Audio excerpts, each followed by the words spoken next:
This episode, winterizing your home. Well, we're a little late. It's been quite a warm fall this fall in Atlanta. So we're a little late, but it's better later than never. We're going to talk about winterizing your home. Welcome to the Handyman Pros Radio Show. Home improvement and maintenance tips from the pros. Thanks for listening to another edition of the Handyman Pros Radio Show, where our goal is to help save you time, money, and aggravation on your home maintenance and repair. This edition's entitled Winterizing Your Home. And to help me explain, I'm here with my ever cheerful co-host. Get off my lawn, Johnny, buddy, John. What's been going on this week? Johnny's in a mood. Sit on the porch and yell at the kids. What's been going on this week? Anything exciting? Well, speaking of winterizing the home, I've been, I guess you'd call it hot water extraction of my cleaning my carpets. Let's put it that way. Ugh. Yeah. And how long since you've done it the last time? Oh, it's been a while. I think I do it once every year. It's always interesting, right? Like, well, I'll tell you what's the way I do it, and it works out great. So for anybody out there, I mean, I just use my shop vac. Yeah. And I bought a couple of little adapters from like an Amazon or whatever, like the clear nozzles. Just like a steam cleaner, and just put them on there, and prepare your shop vac for pulling water up, and then I use a garden sprayer and mix up a bunch of cleaner solution and put it down, man, and pull it back up, and it works like a champ. Yeah, it's the same. It's basically what a carpet cleaner does. Yeah, right? Yeah, maybe a little more powerful, but exactly, and it's exactly right, because the shop vac is really strong, and so it really can pull up a lot of stuff. Man, it works like a demon, man. It is great. So I did that, and I did the furniture, and all kinds of stuff, and so. It was ugly. The water was ugly, but it's like I was living in that, Yeah, well, that's why I always say it's interesting. But hey, listen, the moral of the story is, and we'll move on with the show. The moral of the story is that if you got a wet dry vac, you got a steam, you basically got a cleaner, carpet cleaner. So anyway, sure do.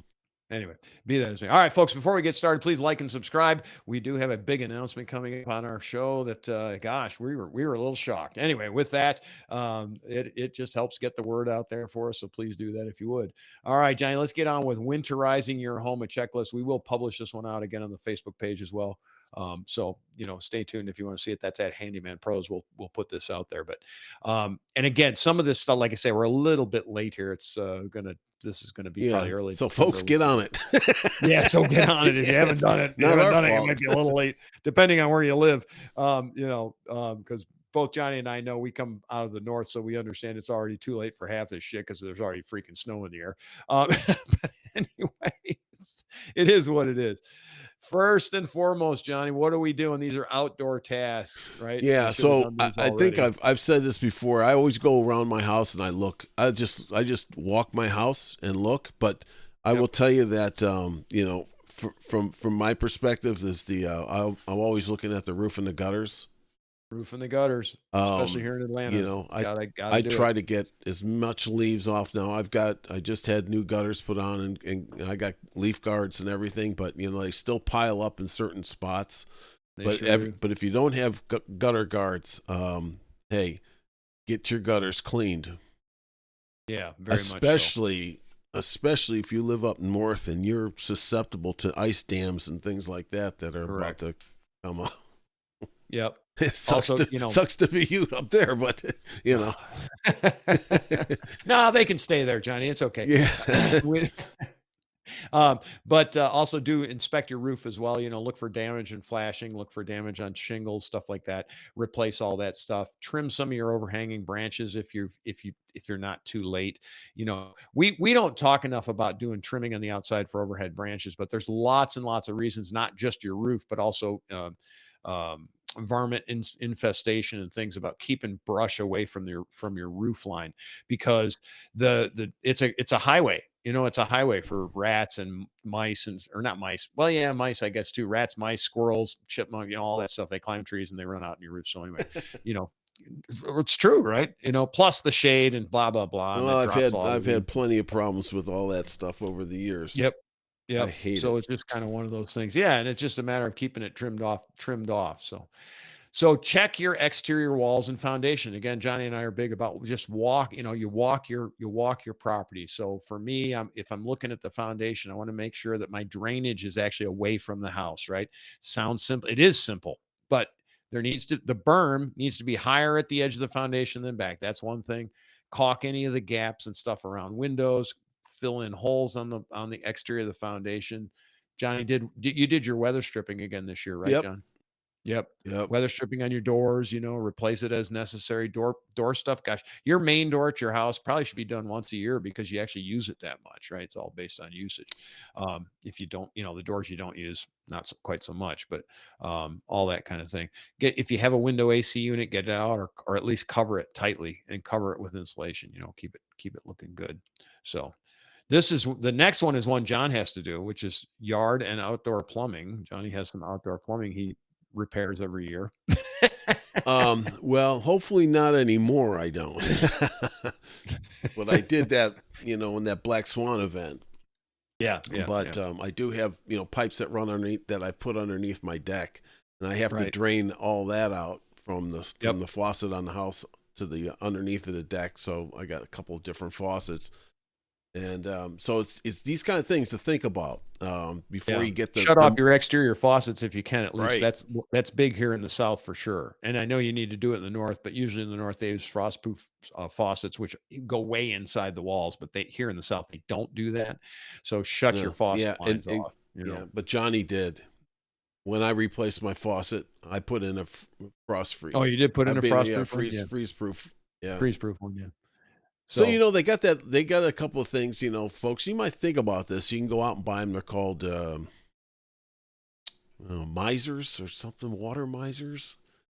Instead of letting your faucet drip all the time, these things are sensitive to the cold, and you turn it on and nothing comes out. But if they get to a point when it's really cold, they start to drip themselves. And then they drip faster. And as it gets faster as it gets colder. And faster, as it gets colder. Right. And then they shut themselves back off. So, yeah. They're price is relative, I guess. They're kind of expensive. Yeah.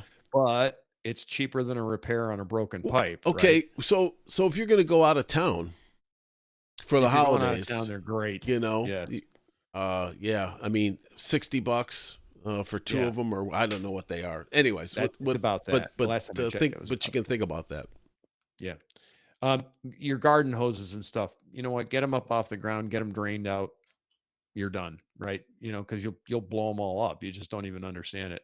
If you have an in-ground sprinkler system, blow that out or drain that out. Hopefully, people have put drain systems into those when they installed them. Where you just basically take a quarter turn caulk and it drains out the water inside. And then here again, this is here in the South, but get your insulated spigots. And one thing, at least, and I know up north you guys are much more aware of this stuff, but down here in the South, don't wait until the weather forecast says it's going to be freezing, because you're going to get everybody runs to the store at the same time. Go in advance. We say it every year, and every year we know that people are out, oh, I need a hose bib cover, Yeah. That brings up a good point right there. I was just thinking of, Larry, and that is, what I did in what some folks, you might want to think about this is I put together a little emergency kit with like just shark bites. Yeah. In case I popped a pipe or something like that, I can slap a cap on. I can cut it and slap a cap on it and get to it later. Yeah. Otherwise, you might be at the mercy of shutting off all your water to your house because you can't stop that one pipe. Yeah, not so much fun. Not no, And no, that stuff always happens when? Middle of the night or on Christmas Eve and when that's when it everybody's happened closed. to me. So Yeah. I have that kit and it's hanging on my wall in the basement by my shop. And if Yep. anything happens, I grab it and I got all the pieces and parts right there and Voila. voila. Repaired. So Yeah, repaired. Uh, Chimneys, Johnny. Do you have a chimney? two of them. 2 of them. Ooh, what should we do with chimneys and fireplaces? Um, well, I converted mine to gas, so but yeah, so if you're burning wood in it, make sure that your chimney gets cleaned out every once in a while. Yeah. Without Yep, any of for that sure. creosote buildup in there, because that Right. can be a you get a chimney fire, man. That's a bad scene. It's a bad scene. Um, It's a bad, bad scene. And close the damper when you're not using it, right? I mean, it makes sense, but and yet yeah, and yet, and yet, you know, and yet, install a chimney cap as well. You know, if you don't have a chimney cap, personally, I've had to have a chimney cap because I have critters that have wanted to oh get up in yeah, there, little buggers, yeah, and so you know, we've got to get rid of them. So that's chimneys and fireplaces. yeah. You know, We actually had a raccoon climb down through our chimney in Chicago and walk around our basement. ew, And then he got back up into the chimney and left. But there's raccoon feet from the soot all over the from the floor in the soot. base Yeah, I was in the gonna say. basement. That's why I said, "Ew." It's going to be covered in black soot, Yeah. and then it's going to walk around, leave footprints everywhere, and then it's just I what was a like, mess. Oh my god.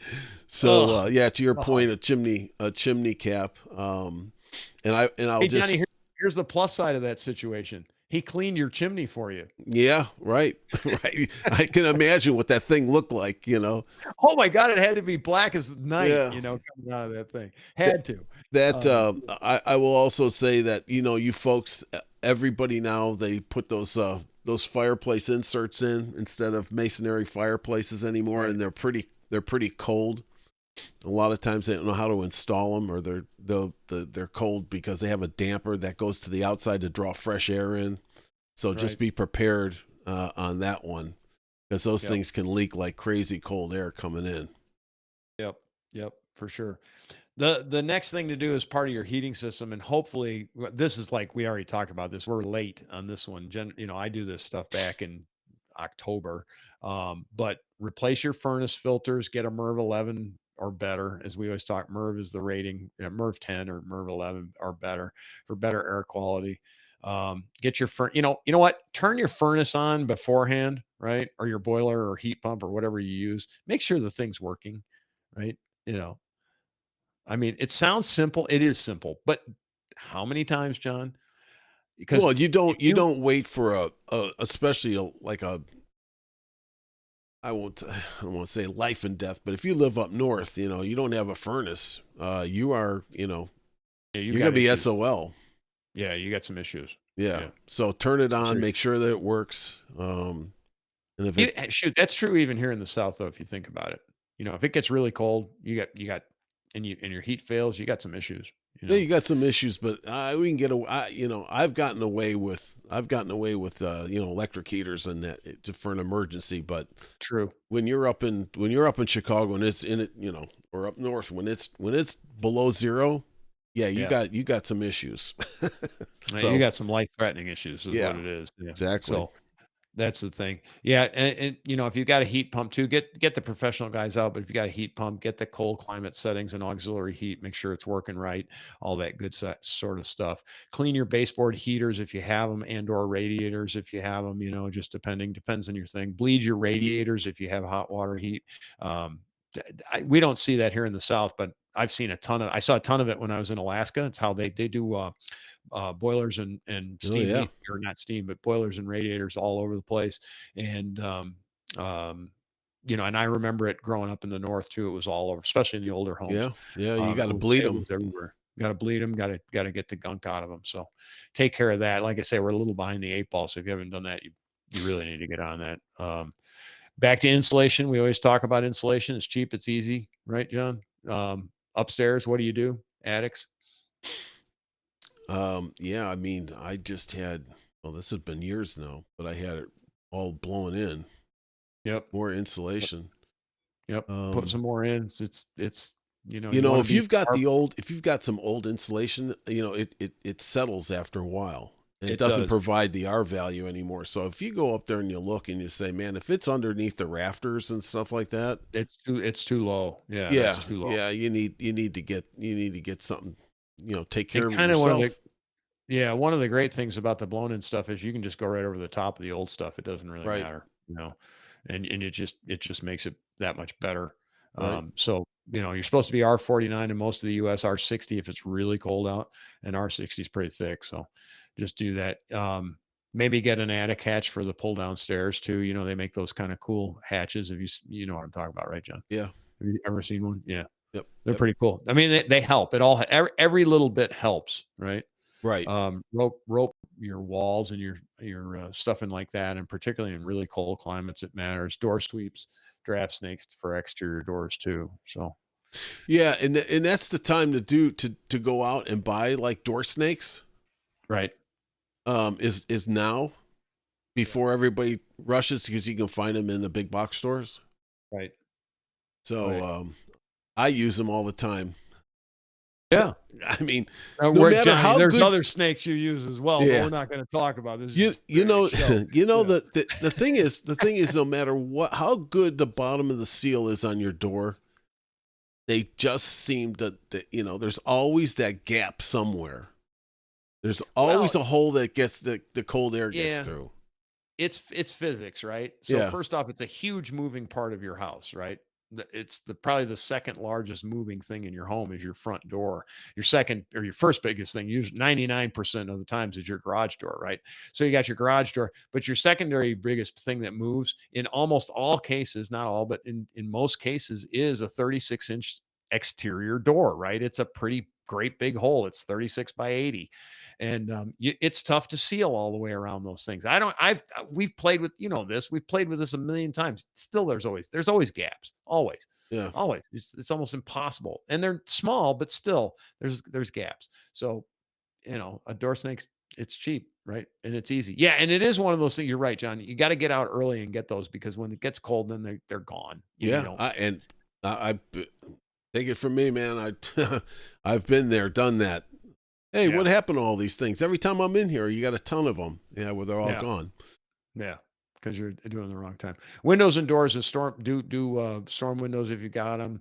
You can do film kits. You can do all that kind of stuff. Hang thermal curtains, insulated cellular shades, draft stoppers on the bottoms of the doors, all that same stuff. All really along the same line of insulation, all that kind of stuff. Here we talked about this a little bit. Pipes and water heater. Insulate or drain any exterior pipes in unheated areas like crawl spaces and basements. This is why I don't necessarily agree with this. Set your water to 120 degrees Fahrenheit to save money. But my thing is I don't want cold water, so I keep mine Yeah, pretty warm. right. No, this is we say this every time. Know where your water shutoffs are. All of them. All of them. How many do you have? Well, that's a great question. Usually there's some under sinks. Usually there's a main. You definitely need to know where the main shutoff is in the house, and you need to know where the main shutoff is on the street. Because when you need to turn water off, you needed to do it 5 minutes ago. Yeah, yeah, And I don't care if it just broke, you needed to do it 5 minutes yeah. ago. And Um, back to our, exactly, because back to our show on the insurance that yes, your deductibles, since they're getting so high, you yes. need to minimize any damage quickly. Well, you do. And we talk what the number one thing that damages homes is water, period. Yeah, End of story. It's number one. And so you've got to be able to, if you have a situation where something breaks, you got to be able to turn it off quickly. And just another cautionary tale, because the holidays are coming up and things like that. If you're going to be out of town for a particularly long time, even a week, go up to the main water shut off and shut the water off. Just turn it off. Do yourself a favor. Talk about sleeping pills. Do you remember the Black Swan event that happened here on Christmas Eve, oh Johnny? yeah. Oh, how I mean, can I we had a forget? That's freeze. when I broke pipes. Yeah, we had a freeze here in Atlanta, and it got cold, like into the single digits. Which, yes, I know if you're from the north, that's not cold, but one has to understand in the south, we don't have building codes that allot for that, right? And everybody, like, Man, they were I popping remember, everywhere. oh my God, they were popping everywhere and everybody Commercial was either, buildings, everything. across the board. And but people were out of town. They were out, it was like people were out of town and they came back a week later and they weren't expecting it to get that cold, but they come back, and their house is flooded. I mean, flooded, toast, right? Like cooked. And it was just because they just didn't shut the water, they didn't shut the water off and they didn't expect it. And that was the other part of it. It just was unexpected.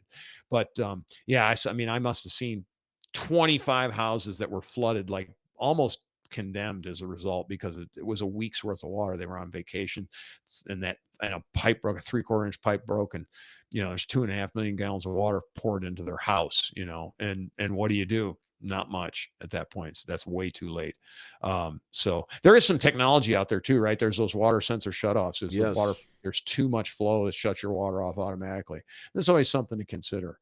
I Something to I consider. I always turn my water off when I go anywhere. Yeah, right. It's just Not out for dinner, but no, for no, no. But when I go for any amount of out time. for even a weekend, away, or a week, especially on vacation, the water's off. I do not even want to think about it. Yeah, Going, for we the moniker for this show is time, money, and aggravation, right? And you have a water break, you got a lot of time, a lot of money, and a flip ton of aggravation as well. So sleeping pills, as far as I'm concerned, yep. right? Sleeping pills. Um, Emergency prep, test your carbon monoxide, your smoke detectors and carbon monoxides, change your batteries, check your flashlight batteries, portable phone chargers, make sure you got blankets, maybe a little bit of food, ice melt if you need it, if you're in snow areas. And then what are you going to do if you lose power? So do you have a generator, or do you have a way to get power, additionally? Just kind of a couple of other things.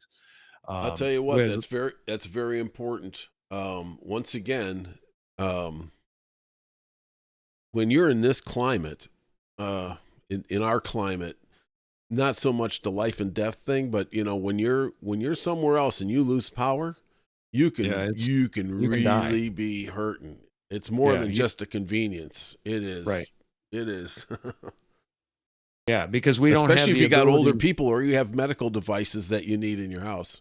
Correct. Yeah, and we don't have, like, just for example, you say, well, people have been living without heat forever. Well, yeah, but they had fireplaces in their houses and they could at least get some fire in there, right? It's going to be kind of tough if you live in an apartment, or whatever. You live in even in a house today, it doesn't have a fireplace, and how do you just keep warm? It's just that kind of thing. Anyway, um, energy saving wins. We always talk about this kind of stuff. Switch to LED bulbs, folks. If you haven't changed to LED bulbs, you need to. It's just easy. It's so much better. Lower your thermostats down. Keep it chilly. My wife is, for now, we sleep in a freaking ice box, which drives me crazy. Anyway, um, you can get a programmable thermostat if you want. Those are always good things. I'm not sure if I like mine or not, because it's tracking me, Johnny. It's tracking me. It looks at me and it goes, Oh, uh, but you're talking about a Wi-Fi thermostat. yeah, yep. Yeah, not a Um, programmable one. Right. And folks, remember, Rich, if you use, so here in the South, ceiling fans are a way of life. So don't forget to reverse them, right? You got to make sure that they're not blowing down there. And clean them up first before you And reverse clean them. them before you do the ass. That's right. God, you I will get just so did much. that. I just did Yeah. that Yep. 3 weeks ago. Yep. Yep. 100%. Um, and again, if you live in really cold climates too, right? Extreme cold climates, like Johnny lived in Chicago, but Minnesota, Montana, Alaska, all those kinds of places. Heat tape the pipe in risky areas, put some heat on them for the coldest nights. If you live in a really wet, windy climate area like Pacific Northwest or New England or something like that, focus on your roof and gutter maintenance. Make sure that's really good.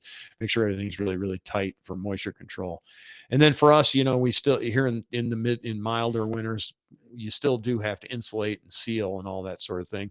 And we do have brief periods of hard freezes, like we were talking about. So, you got to be prepared for those. Watch the weather forecast. And again, pre-plan for that stuff. Don't try to go buy insulation the day the guy says, we're going to get snow or we're going to get a cold snap, because that's too late. That's the wrong time.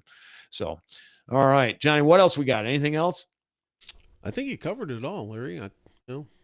You I just I think you need to, if you got to be prepared for winter. I I'm always thinking about it, man, because every winter I'm like, man, I wish I would have done this when it was warmer. Yep.